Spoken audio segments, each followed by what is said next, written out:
Greetings, I'm Sandi Obertin. I've got a question for you. Do you believe in magic? I do. To me, magic is enchanting and entertaining, and good magic is lots of fun. Living in Wisconsin, I've seen a lot of snow. The winter of 1994 was different than any winter had been for decades. It was dangerously cold. There were snowfalls, but more memorable were the ice storms. Wisconsin was experiencing incredible ice storms. Everything outdoors glistened. Everything outdoors was covered with at least a quarter inch of ice. It was beautiful to look at from inside cozy, warm houses, but treacherous to be out in. Unless, of course, you were mysteriously magical. The snow was about 15 inches deep and smoothly glazed over on top with a crust of ice. Anything weighing less than 4 pounds might be able to walk on top of the crust. Anything heavier would find its feet poking through and crunching down a foot or so. There weren't a lot of holes in the crust, probably not because it wouldn't have been fun to stomp along and make them, but because it was so dangerously cold outside. The temperatures were consistently 20 and 30 degrees below zero. Everything froze immediately. Still, morning after morning, the vision of the perfect white, glistening, icy snow was incredibly beautiful. One morning before sunrise, I was awakened by my dog barking loudly. Phantom always lets me know if something is happening outside. I peered through window after window, but didn't really see anything. I went back to sleep. Later, when I awoke, I noticed that some huge holes had been poked through the snow's icy crust. I was curious about the holes. I bundled myself up in lots of layers of clothing and put on my tall boots and ventured out. My house is in the midst of a lightly treed forest. I followed the tracks for a short distance, but saw nothing but snow and ice. I ventured further. I was amazed at what I saw. Magnificently beautiful, vibrantly colored balls of different sizes hanging perfectly from the bushes and trees. The sight was awesome. Each ball was a multicolored work of art bound with twinkling threads of gold. The sun was out, and the colors sparkled and played with the white glistening snow and ice. It really was magical. I wanted to share the visual treasure with everyone I knew, so I went back into the house to get my camera. This was amazing. Who could have decorated the bushes and trees with these incredibly beautiful balls, and with such painstaking care? I questioned. More importantly, I enjoyed and delighted in seeing all of this. When I think about it now, I don't even remember being cold. I just remember feeling so happy and feeling so excited. I guess that's what good magic does. It makes you feel so good and so happy inside. I snapped picture after picture of this wondrous sight. I walked further, following the artistic placement of the richly colored balls and the path of huge holes in the crusty snow. I focused my camera and took still more pictures. Panning the area with my camera, I caught a glimpse of something moving. Something moving? Some things moving. One of the things was huge, and there were two quick moving, colorful, miniature things that seemed to be hyperactive and upset about something. And there were lots of the beautiful balls on the ground. It was really an unbelievable sight. I sneaked closer. The two tiny creatures looked like little old men. They wore finely tailored suits of velvet and shoes with long, curved, pointed toes. They were elves, perfect little elves, jabbering excitedly as they ran up and down the tall triangular protrusions on the huge green dragon's back. I moved closer, peering from behind some bushes. Thinking back on it, I wasn't afraid. I was entranced. I moved even closer. I could definitely tell something was wrong by the frantic movement and jabbering of the elves. Then I saw what all the excitement was about. There was a third elf. He had apparently fallen off the dragon's back into one of the huge crusty holes made by the dragon's foot and couldn't get out. The other two elves tried maneuvering and poking the dragon's tail near the hole, hoping the third elf could grab onto it. The dragon was facing away from me, and the elves were way too busy with their rescue effort to see me.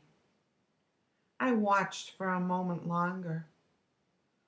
All I could see of the tiny third elf was the top of his blue hat and his hands holding fast to the hole's crusty rim.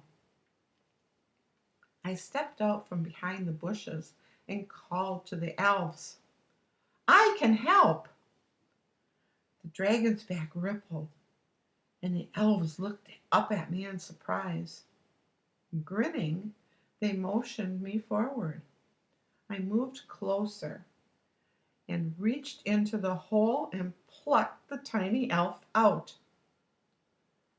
He was frozen stiff. The dragon swung himself around, and at that very moment, we all knew that we were best friends. Please, I invited, visit with me for a while. You have done something so nice for me by decorating my yard with your beautiful balls. I want to learn more about you and to thank you. The foursome agreed to stay, saying I had already thanked them by doing something nice and wonderful for them by helping with their rescue of Niffer. We went around to the back of my house. I went in first to hustle Phantom into another room.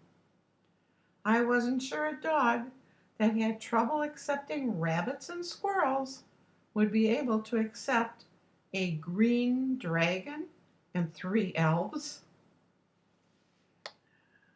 I opened our oversized patio doors, and the dragon squeezed into the house with the three elves and loads of beautiful balls on her back.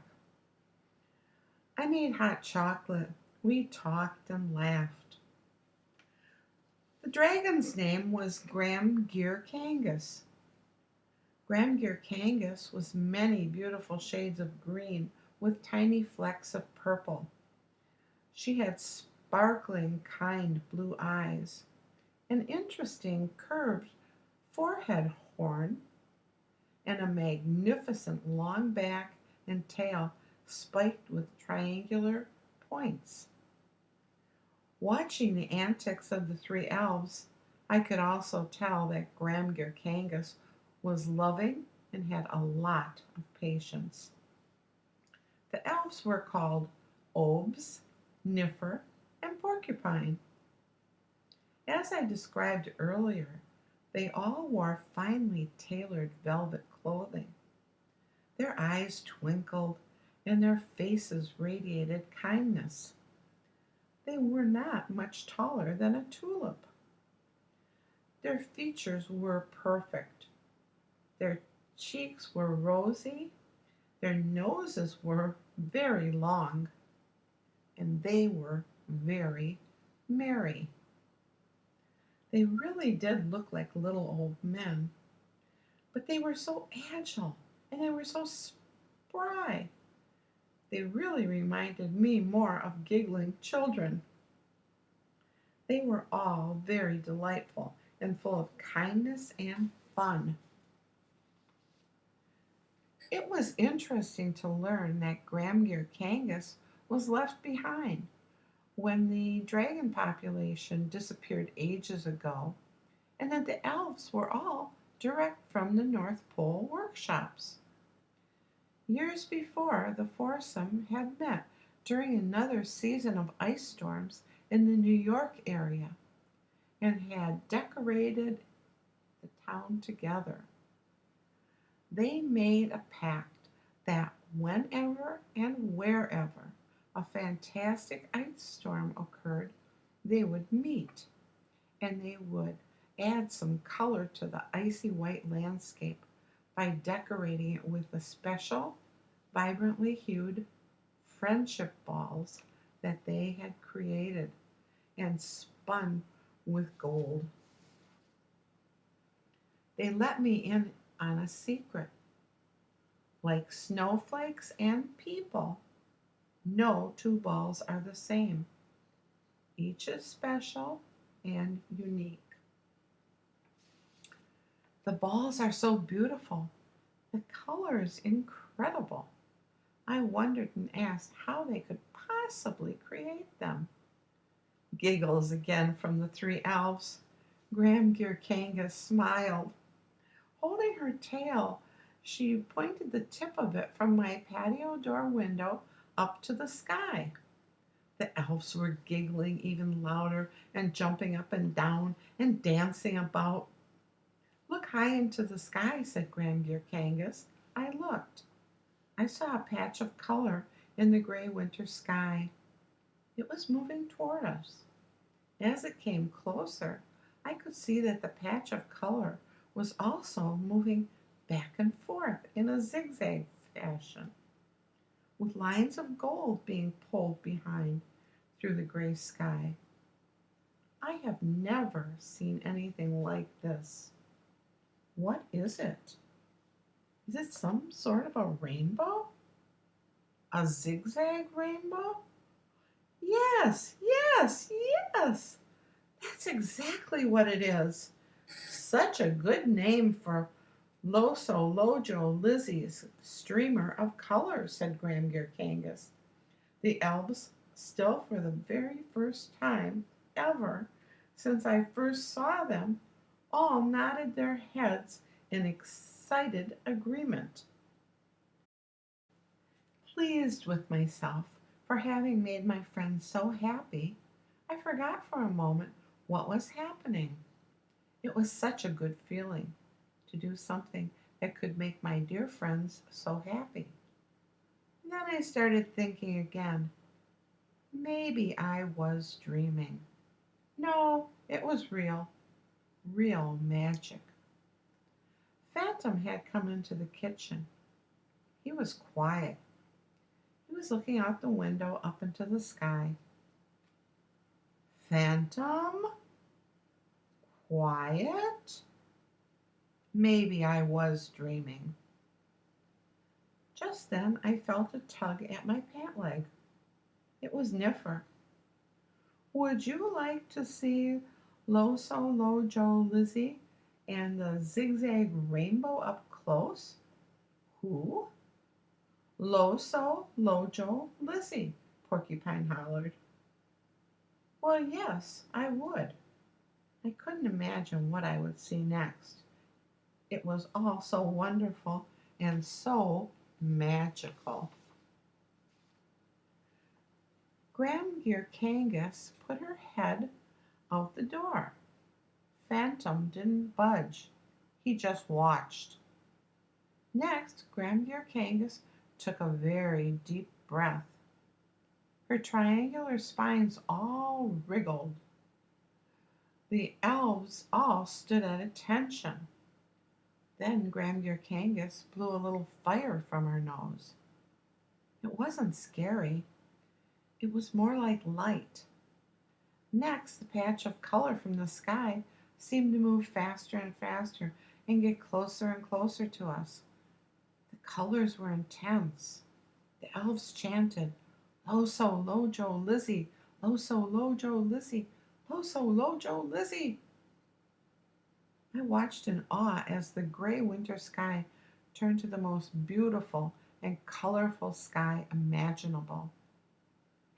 Transforming the sky with this amazing and beautiful zigzag rainbow was Loso Lojo Lizzie, an unbelievably beautiful winged horse whose coat incorporated what I'm sure has to be all of the colors ever seen or imagined by anyone. Beautiful colors, all held together with fine strands of gold. Strands of gold just like the ones that glistened on the magnificent balls. Obes, the tallest of the three elves, explained that Loso Lojo Lizzie was fast at work spinning the golden threads from the rainbow of color and could not stop or the threads would tangle. I soon learned that all of these mystical creatures could communicate by color rays. Niffer told me how delighted Loso Lojo Lizzie was with having her streamer of color forevermore known as the zigzag rainbow. Obes, Niffer, Porcupine, Grandmere Kangas, and Lojo Loso Lizzie promised to share their magic with those who believe in magic and show kindness and consideration for all living things. I had such a wonderful and magical experience. And I have so many wonderful memories of the time I shared with Grandmere Kangas, Obes, Niffer, and Porcupine. I wanted to share some of the joy with you. So I'm showing you some of these beautiful balls that they left behind for me. I treasure these beautiful friendship balls. I decorate my home and Christmas tree with them every year. I leave some hanging in my home year round because they are so beautiful and they remind me of the magic in life. I'm glad I believe in magic. I hope you do too.